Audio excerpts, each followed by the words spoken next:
নির্বাচনের প্রক্রিয়া শুরু হওয়ার পর থেকে একটা চাপা উত্তেজনা ছিল।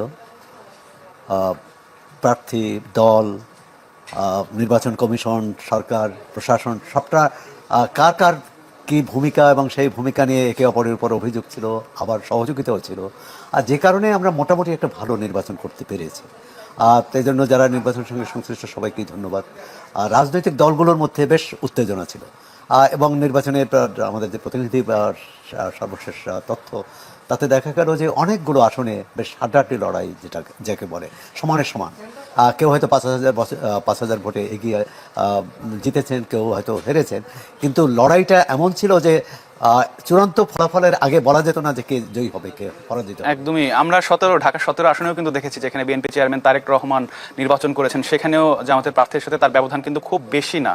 জামাতের প্রার্থী আপনার ধরেন ঢাকা 8-এর, যেটা অন্যতম আলোচিত আসন, সেখানে পাটোয়ারি হেরেছেন তো, কিন্তু খুব বেশি ভোটে নয়। কিন্তু অনেকেই ধারণা করেছিল যে পাটোয়ারি অনেক, এই ব্যবধানটা আকাশ পাতাল হবে, তাই সেটি হয়নি। এমনকি ঢাকা 12 আমরা যেখানে অবস্থান করছি, সেখানে জামাত ইসলামীর প্রার্থী জিতেছেন, কিন্তু সেটার কারণ হচ্ছে প্রধানত যে বিএনপির ভোট ভাগ হয়ে গেছে। বিএনপির বিদ্রোহী প্রার্থী ছিল এবং বিএনপির মিত্র যাকে বিএনপি সমর্থন করেছিল, ভাগাভাগি হয়ে যাওয়ার কারণে এই জামাত ইসলাম প্রার্থী জিতেছে। আবার সর্বশেষ যে আসনটির কথা বললেন, সেই আসনে দেখা গেছে যে শেষ মুহূর্তে কয়েক হাজার ভোটে ধানের শীষের প্রার্থী এগিয়ে জিতে গেছেন কয়েক হাজার ভোটে। দেশের অন্য কোথাও আবার দেখা গেছে যে ব্যবধানটা অনেক বেশি, আবার কোথাও ব্যবধানটা কম। তো সুতরাং নির্বাচন চলার যখন ভোট গ্রহণকালে কিন্তু এই ধরনের উত্তেজনা ছিল যে কে হারে কে জেতে, এবং প্রথম দিকে যে ফলাফল আসছিল তাতে কিন্তু একটু বিশেষ করে বিএনপি শিবিরে একটু হতাশাই দেখা দিয়েছিল। এবং আমরা তড়িৎ দেখলাম যে জামাত ইসলামী এবং 11 দলের পক্ষ থেকে সংবাদ সম্মেলন করলো, এক ধরনের যে তারা জয়ী হতে যাচ্ছে এরকম। এবং বিএনপির পক্ষ থেকে কিছু অভিযোগের কথাও বলা হলো, কিন্তু রাত যত বাড়তে থাকলো তত দেখলাম যে ফলাফল গতি প্রকৃতি পাল্টে গেল। একটা হচ্ছে যে বাংলাদেশে আবার প্রমাণিত হলো বাংলাদেশের মানুষ মধ্যপন্থার সমর্থক, চায় যে বাংলাদেশ একটা তার চরমপন্থা নেবে না বা একটা কট্টর অবস্থান নেবে না যে কোনো রাষ্ট্র পরিচালনার ক্ষেত্রে। জামাত ইসলামী যদি অতীতের নির্বাচনগুলোর আমরা তুলনা করি, জামাত ইসলামী অনেক ভালো করেছে এবং তারা কিন্তু বেশ রাষ্ট্র ক্ষমতাকে যারা ক্ষমতাসীন, যারা অতীতে যারা ক্ষমতায় ছিল এবং এই নির্বাচনেও তাদের যে প্রতিদ্বন্দ্বী তাকে কিন্তু বড় ধাক্কা দিতে পেরেছে। এবং অনেকগুলো আসনে আপনি ঢাকা 17 একদমই, জামাত ইসলামী কিন্তু ইতিহাসে স্বর্ণময় সময় পেয়েছে। এখন এই সুযোগটা কিভাবে কাজে লাগায়, আমরা সামনে একটা বেশ প্রতিদ্বন্দ্বিতাপূর্ণ সংসদ পাবো এবং সেখানে সরকারি দল বিরোধী দল একসঙ্গে কাজ করবে দেশের জনগণের স্বার্থে। জামাত ইসলামের একটি নির্বাচনী ইশতেহার ছিল, বিএনপির ইশতেহার ছিল, অন্য দলের। এই প্রসঙ্গে আরেকটি বলি যে আমাদের অনেককে অবাক করে দিয়ে এনসিপি কিন্তু ভালো করেছে, জাতীয় নাগরিক পার্টি।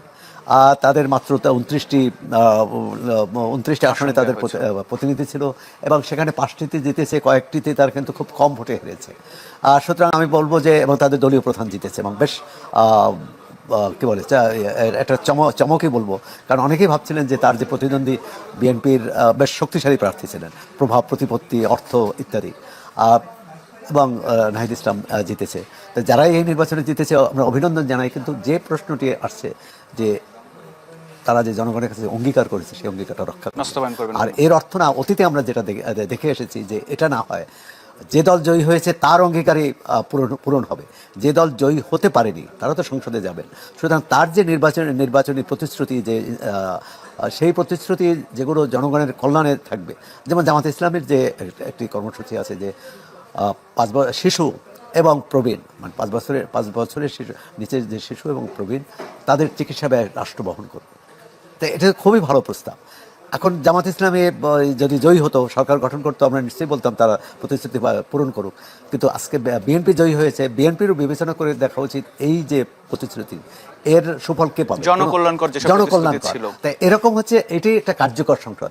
আর কিন্তু এখানে একটা অবাক বিষয় আপনি দেখেছেন যে গণভোটের যে ফলাফল, সেটা কিন্তু অনেকেই কি বলে এক ধরনের অবাক করার মতো এক ধরনের সরকারের ব্যবস্থাপনার ক্ষেত্রে প্রচণ্ড ঘাটতি ছিল এবং যেভাবে প্রশ্ন দেওয়া হয়েছে, যেভাবে প্রতীক দেওয়া হয়েছে, এটি এক ধরনের এলোমেলো ঘটনা। এবং নায়ের পক্ষে কিন্তু অনেক ভোট এসেছে। হয়তো বেশি পেয়েছে, কিন্তু নায়ের পক্ষে অনেক। এখন এরাই তো সেটাই বলছিলাম জনাব সোহরাব হাসান যে গণভোটে আসলে সবগুলো দলের পক্ষ থেকে হ্যাঁ ভোটের পক্ষে প্রচারণা চালানো হয়েছিল, এবং আমরা দেখেছি যে সরকারের পক্ষ থেকে তো শুরু থেকে হ্যাঁ ভোটের পক্ষে প্রচারণা চালানো হচ্ছিল।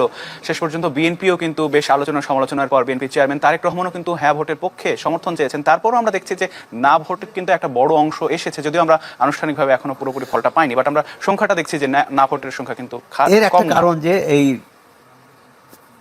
জুলাই সনদ নিয়ে, সনদের উপরই তো জুলাই সনদ নিয়ে রাজনৈতিক দলগুলোর মধ্যে মতভেদ ছিল।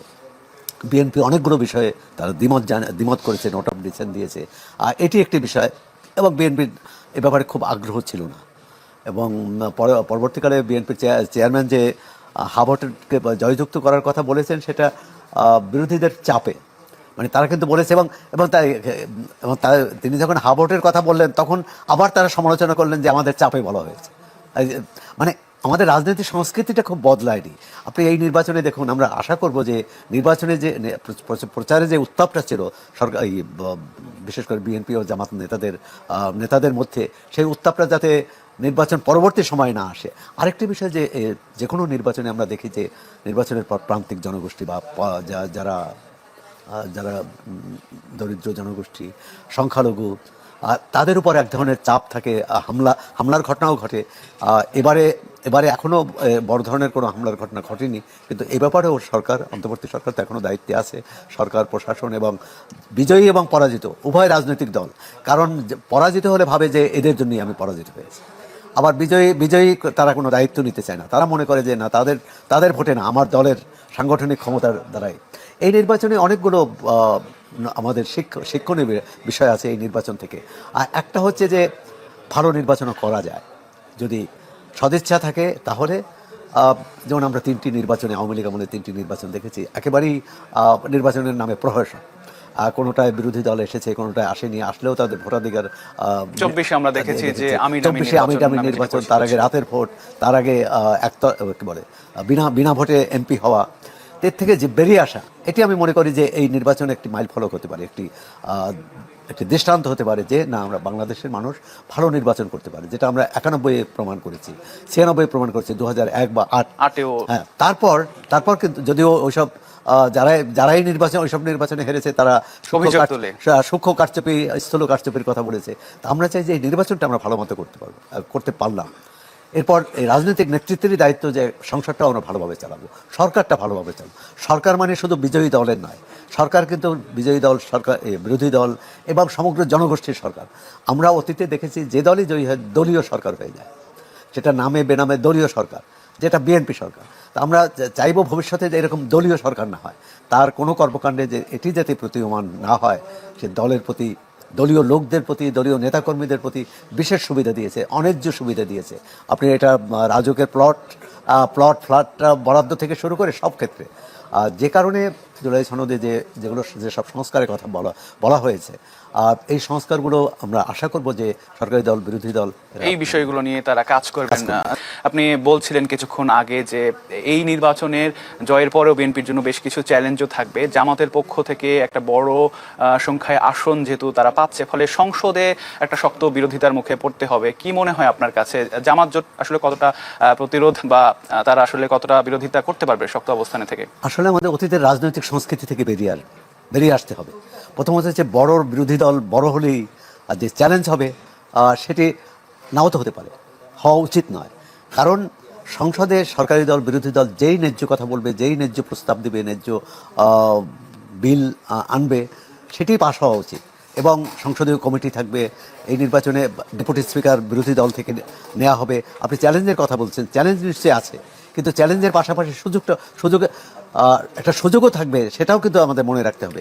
কারণ অতীতে সরকারি দল, বিরোধী দলের সম্মিলিতভাবে সংসদকে কার্যকর করা, টেকসই করা এবং সংসদকে জনমানুষের আকাঙ্ক্ষার প্রতীক করা, এই কাজটি হয়নি। তো এই নির্বাচনে হ্যাঁ, জামাত একটা চ্যালেঞ্জ হতে পারে, কিন্তু চ্যালেঞ্জটা মোকাবেলার ইতিবাচক দৃষ্টিভঙ্গি দিতে হবে চ্যালেঞ্জটি মোকাবেলার জন্য। যদি সংখ্যাগরিষ্ঠতার জোরে যে কোনো আইন পাশ করা যায়, আর 2/3 হলে তো কথাই নেই। মানে নারীকে পুরুষ এবং পুরুষকে নারী ছাড়া সব কিছু করতে পারে জাতীয় সংসদ। তা আমরা মনে করি যে সেটা করবে না। সংসদে প্রাণবন্ত আলোচনা হবে, বিতর্ক হবে, কিন্তু বিদ্বেষ ছড়ানো হবে না, ঘৃণা ছড়ানো হবে না। আপনি দেখেছেন যে নির্বাচনী প্রচারে একটা মাঠে ময়দানে নেতারা বক্তৃতা দিয়েছে, সেখানে কিন্তু এক ধরনের আক্রমণাত্মক ভাষা ব্যবহার করা হয়েছে। সংসদে একটা রীতি আছে, সংসদেও ভাষা ব্যবহার করবে। এই সংসদে 2-1 কিন্তু স্বতন্ত্র প্রার্থী জয়ী হয়েছে। আমরা আশা করব যে তাদের কথাও শোনা, কারণ এমন না হয় যে সরকারি দল আর বিরোধী দল মিলেই সংসদ, এখানে যে অন্য ভিন্ন কণ্ঠস্বর থাকতে পারে সেটাও কিন্তু যারা নির্বাচিত হবে, বিশেষ করে সরকারি দলকে মনে রাখতে হবে। আরেকটি চ্যালেঞ্জে পড়তে হবে সরকারি জাতীয় ঐকমত্য কমিশন এবং জামাত ইসলামী সহ অন্যান্য দল, এনসিপি সহ, তাদের একটা বড় দাবি ছিল যে একই ব্যক্তি সংসদ নেতা, প্রধানমন্ত্রী এবং দলীয় প্রধান না হন। কিন্তু বিএনপি বলেছে এটি তাদের নির্বাচনী অঙ্গীকার বা নির্বাচনী, তারা এটার সাথে দ্বিমত পোষণ করেছে। জুলাই সনদের এই প্রস্তাবে তারা দ্বিমত পোষণ করেছে। এখন দ্বিমতের ক্ষেত্রে কোনটা অগ্রাধিকার পাবে? এক হচ্ছে জনগণের কাছে তারা নির্বাচনী ইশতেহার নিয়ে গিয়েছে, জনগণ তাদের পক্ষে রায় দিয়েছে, এটি একটি।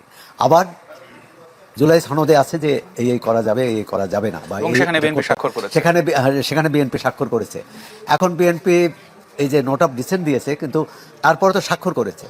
এখন এখানেও আমি মনে করি যে এটি বড় বাধা হবে না যদি সহযোগিতার মানসিকতা থাকে দুই পক্ষেরই। সরকারি দলের সহযোগিতা মানসিকতা থাকতে হবে, বিরোধী দলেরও। আবার যদি বিরোধী দল এমন অবস্থান নেয়, অতীতে যেটা দেখা গেছে যে কোনোভাবেই সরকারি দলকে ছাড় দেওয়া হবে না, মাসের পর মাস, বছরের পর বছর সংসদ বর্জন, এই বর্জনের সংস্কৃতি থেকে বেরিয়ে আসতে হবে, দখলদারি সংস্কৃতি থেকে বেরিয়ে আসতে হবে। আপনি দেখেছেন যে বিএনপির বিরুদ্ধে এই নির্বাচনে প্রধান হাতিয়ার ছিল বিরোধী পক্ষের, যে বিএনপির নেতাকর্মীরা চাঁদাবাজিতে লিপ্ত, দখলদারিতে লিপ্ত, নানা রকম ভয়ভীতি বিভিন্ন অনেক ঋণ খেলাপি।